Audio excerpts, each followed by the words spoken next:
আজি মাছৰ recipe short ভিডিঅ'তে দিছোঁ দেই। আজি সানডে স্পেশাল আমি আজি খাম কি মাছ এইটো?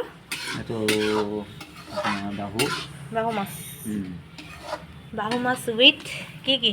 ইয়াত মানে দিছোঁ আপোনাৰ ধনিয়া পাত, তাৰপিছত পালেং শাক, সৰিয়হ শাক, বিলাহী আৰু অকণমান মানে মচুৰ দাইল কেইটামান দি দিছোঁ লগতে।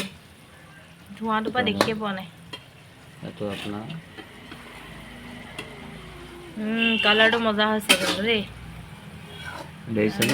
জুইটো টেষ্টটো চবেই একদম পায়েই আৰু কেনেকুৱা হয়। তো মানে আজি প্ৰত্যেক দেওবাৰে মানে মন যায় আৰু মানুহজনীক অকণমান আমিও এসাঁজ খুৱাবলৈ। শিল্পা চেট্টিৰ নিচিনা চানডে বিঞ্জ কৰোঁ বুলি থলুৱা আছামিজ এতিয়া চানডে সেইখিনি বিঞ্জ মজাই আছোঁ, মজা হৈছেগৈ আৰু পূৰা আপোনালোকেও এনেকৈ বনাব পাৰিব। নিজৰ নিজৰ চইচত বনালে টেষ্টটো বেছি হয়।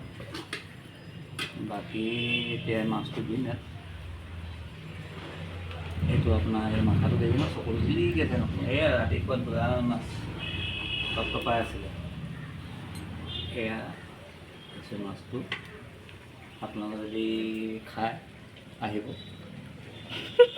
এইটো মই মাছৰ ৰেচিপিটো কেনেকৈ বনাইছোঁ আপোনালোকক দেখাইছোঁ। আপোনালোকে চাব ভালদৰে, নিজেও বনাই চাব আৰু কেনেকুৱা হৈছে আপোনালোকে মোক জনাব।